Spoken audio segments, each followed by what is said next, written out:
Alright, so what we got going on now is we gotta swap over the intake manifold on the onto the new head. So it's a little bit of a problem. So if we look here, see all those studs.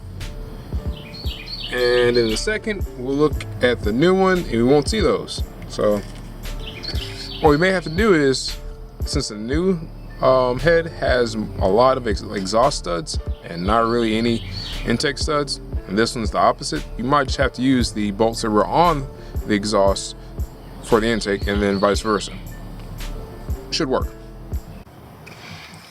Also, we got to swap over some of these sensors. So right here, that is the one of the coolant temp sensors. That I believe that's for the ECU or for the temperature sender. Or in any case, I pulled one. That little bugger right there. Now we're gonna do this one right here. Oh gosh, I can't really do this with one hand, so I'll have to cut away. All right, cool. So now that that's over, I can just sit this down, get the new head, and start putting all the old stuff on it. All right, so let's inspect this new head real quick. So see how everything right here, geez, mosquito, how everything right here is just kind of pretty smooth, no nicks, no gouges, no nothing. We have over here, so if we look closely, if you look in between right there, that's a crack. You know what you don't want to see? Another one, and another one. Sound like DJ Khaled. In any case, this isn't really something that you want to see on your cylinder head at all. So that's why I just made the decision to go ahead and just swap on a new head. Head gasket was bad, but it was probably bad because of that. So we're gonna start putting the old stuff on the new head and see if we can get something going. So yeah. All right, so now we got or for the most part, got the intake manifold on the new head. So now we're gonna flip it over, see how many exhaust studs we have. We actually have a surprising amount of intake studs. So let's see if we can scavenge a couple exhaust studs.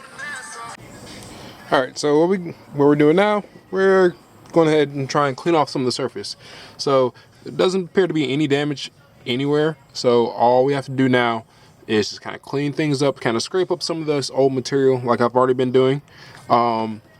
And we should clean it off, make sure there's no grease, oil, or water on it, and then we should be good to put our new head gasket on and then put our new head on. So here we go.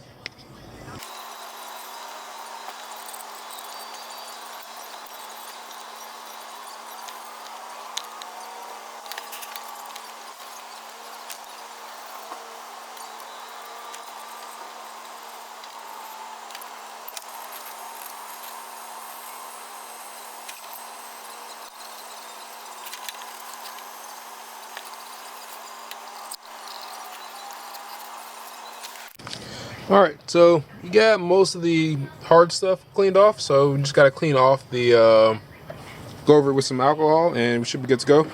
But now what we're going to do the same thing to the cylinder head. Just kind of go over it, make sure that there's no corrosion or buildup in different areas, make sure it's good, and then we can wipe it off with our alcohol. So it shouldn't take as long as the block. As long as his head is a lot fresher. Another thing you want to make note of, if you can avoid getting particulates in the cooling system and especially the oiling system, that is key. You really don't want any of this junk falling in there. If you can only get into a couple places, whether it's outside the engine or into the combustion chamber, I would aim for either one of those. I would not let it go into any one of the actual like cooling or oiling system. Yeah, most of this stuff looks like it's just stains rather than actual buildup. But we're gonna do our due diligence. Make sure we go around, catch everything, just in case there's something. Oh, kind of like right here, it's a little raised up. So we caught that. It's off. So now keep it going. So one of the things you really want to make sure of is especially with the Honda, since they use an MLS head gasket, you really want to make sure that this surface is has been machined at some point and the surface is still good.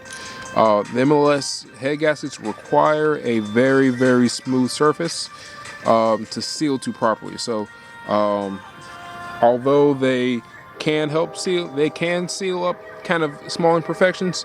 It really helps if it's like a really nice finish, or RA. I don't have an RA gauge here, so I can't really measure this and ensure that, but from what I've seen before, this will be just fine. All right, so now we're gonna go ahead and clean down the top of the block. I already did that for this. I guess I can go ahead and do it again just to be doubly sure. But big thing is clean off your surfaces and make sure they're all nice, shiny, and clean.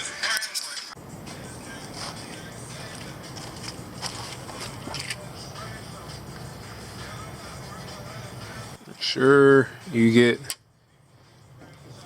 everything. You really don't want to have this thing not sealed properly. So, speaking of which, I'm going to go ahead and get some more of this alcohol.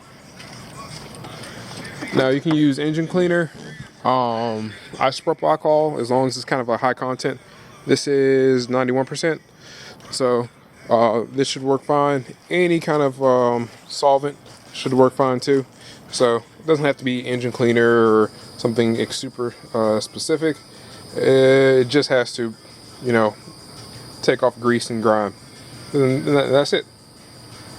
Alright, so now we can go ahead and start putting the head gasket on. We got the surface pretty clean and whatnot.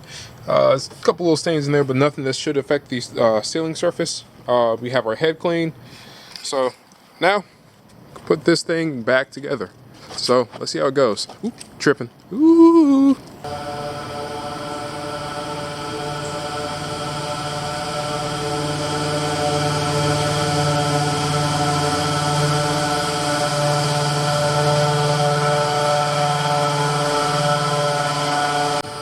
All right, so now we got our fresh and clean head gasket on. It's a Felpro MLS. If you're ever wondering which side goes up, it should say up. If not, just kind of match the ports and the curvature of the block and the gasket together. Should be pretty straightforward. It is important that you do get that right, because if not, your car will overheat. You'll have lower oiling capacity. There's a whole bunch of junk that you don't want to deal with after you already did all this work. So make sure you get it on straight. So, but now we get to put that Johnny on. All right, cool. So got the head on. Now we got to drop the head bolts in, torque those down to 60 foot-pounds, I believe is the recommended setting, and then we can go from there. So pretty straightforward, not super difficult to do. Something you could probably do in like an afternoon or a weekend day or something if you have the time. But it shouldn't take you too long to get accomplished. Alright guys, so got the head on, head bolts in. So now we gotta torque it down. Now I may not be able to show you that part of the process just because I don't have enough hands to do that by myself. But if you Google how to torque down the B series head or any other head that you're working on, you should be able to do that yourselves. So it's always a good thing to remember to follow that torque spec and follow that torque sequence to a T. You really don't want to be mixing up how you torque these things down. For the most part, you either start on that bolt, then go here, then go here, and then there, or you start here, then there, then over there, then up. So there's some variation of that, but it's always important that you make sure that you follow that exactly. You really don't want to mess around torque loadings and sequencing and all the other stuff. Yeah, that's a really bad move if you do that. So for now, I'm gonna go ahead and try and torque these down. Hopefully I can get the head physically on the block for dinner, and it won't be able to start tonight, but it leaves me with a little work to do tomorrow. So here we go.